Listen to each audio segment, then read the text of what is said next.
Alright, hello everyone. I hope you guys had a great and wonderful new year. Let's start with the markets on 2nd of January, Monday again. Now, some of the banks and obviously some of the markets are still closed today. However, because we have liquidity providers all over the world, the market is still open with you guys. So the Forex market, as you can see, start to move already this morning with the Europe opening. And this is the euro dollar. If we take a look at the 1 hour chart, we just had a nice little fall, and as you might recall from last week, we were short with this currency pair, and that's exactly how it's happening. And this just happened in the last moment, as you can see, just in this past hour, 11 o'clock bar, as you can see right here, a nice little fall down. Now on top of that, let's see where we're going to go with this. Now with the euro dollar, I'm still having a down expectation. So every time the market kind of raises its head up, I'm happy to go short according to my technical analysis. So if I make this a 4-hour chart, as you can see here, we have a nice sideways channel. The market can come pretty logically all the way down to 1.0378 once again. So it'll all happen. Now, as you can see, so the euro dollar's got still potential to come down here. Let's take a look at the dollar franc. Obviously, that's going to go the other way. Let's put on a 4-hour chart and let's see where we're at. There we go. Nice little spike down, exactly from the Fibonacci level that we had drawn from before. If you think about this a daily, see where we drew that from. Nice little pullback, which we were anticipating. Mind you, it did fall back a little bit more than I anticipated, but let's face it, the market's going nice and easy up as planned. So all you have to do with this is actually basically what we're going to do is see an up move there, and we could see the market going all the way possibly to 161.8 levels all the way there, possibly if it breaks above this 1.0350 level. So that's definitely worthwhile following up. Or what it might do is next week or this week even, it might retest this level again and then take off, and then we'll see a whole different ball game in the up move. So we'll be keeping an eye on that. Let's take a look at the pound dollar. Nicely 4-hour chart. Now once again, I think the market is going to make a little bit of a pull back, and then it'll go possibly up this week to resell. So as you can see, we have a downwards trend, and that's just going to kind of fall into what we call a kind of a flag movement, as you can see from here. So what we might see this week, the market to kind of go a bit sideways, pop its head down a little bit, and then try to retest this upper level again. And this is where we should be selling the pound dollar again, as per going with the trend kind of outlook. Now what I did want to say, let's take a look at the DAX, because it just made a huge move. There you go. That was our green line from like a few weeks ago. As you can see, the screen light, it just hit that target there, 11,585, and that was a expected level there. Alright, so there you go. We made that target. Now what you're going to do with DAX, really need to follow this up nicely, simply because, let's take a look at the market on a daily. Oops, we won't be able to do that. Let's do this on a 4-hour chart. What we'll need to start doing now is to think about where to start shorting the market, and accordingly take position towards that. Now as you can see, if this is going to be the high, we'll have to wait what will happen this week, okay? Because as you can see, we don't really have a horizon here, except maybe this little move here, if I just draw a channel somehow. So we don't really have much of a horizon on except this level here with this channel, but that'll only really happen if we start to kind of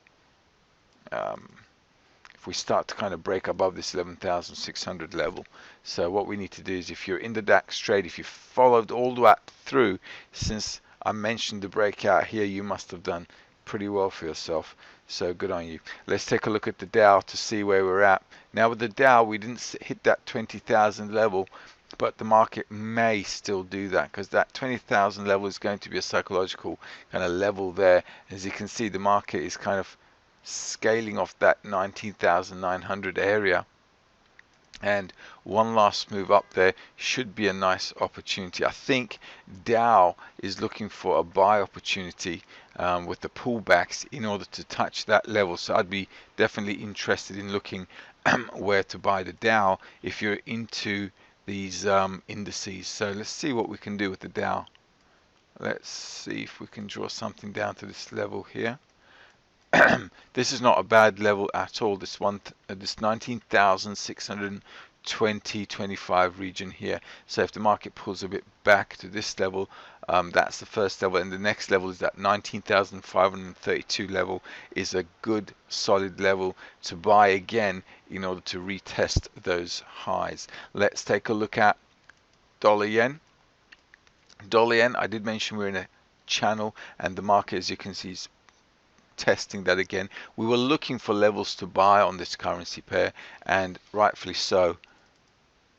It bought right around 116 level, and that was just a nice bounce. Now we'll probably see at the top of the channel, we'll see how that eventuates. The USA is going to be closed today. Actually, most of the Western market is closed, including Canada, UK, Switzerland, Japan, Australia, New Zealand as well. So only the European market right now, mainland Europe, is kind of pushing this up, and we'll see how that eventuates. So this week, tomorrow, when the markets open globally, any kind of pullback might kind of be an opportunity to buy and to go long again. So this week, what we might see with the dollar yen is kind of a bit of a pullback again from these levels here. This resistance level is kind of like a bit of a pullback, nice and easy, and from there on, let's see what we can do.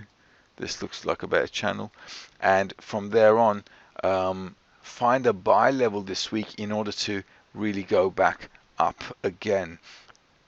Let's take a look at the gold. Now, from the resistance level, as you can see, market shorted it down. It still has room, I reckon, to come down. But there's, gold, I think the best way to go short on gold is to wait for that nice little retracement. Let it go up, and then once it goes up again, sell it again. Every time it goes up, we just need to keep selling that. The way to go about it is where to sell is, let's put a channel through here. Let's do something clever. Is there. All right. So every time the market moves its head up to here, once again, kind of selling along those lines, there is the way to go. If I can maybe just get rid of, not this one, but this one. Yeah, let's get rid of that. Make it a bit more cleaner. There you go. Okay, so on the up moves, I think there's going to be an opportunity to short the gold all the way down to, like I said before, 1050 level, 1050 region at least. Let's take a look at Brent. As you know, we're expecting the 60 level. The market's just trotting along there, but it's making nice moves. If you're following this through, I did mention last week and the week before, just keep moving your stop levels up. Same in this situation here. Just start to make sure you got your stops moving up with the market, and your target areas around that 59, 50, 60 region there, as we noted before. So not much to talk about there. The market's just trotting along, as I've said. Hope that helps. Now let's keep following the market. Today I think is an opportunity as well to follow up for tomorrow. So let's see how the market closes today, how it moves, and tomorrow we'll have further opportunities because the market will see what happened today and we'll give it a nice little push in order to follow those trends that are continuing. All the best. Have a great day.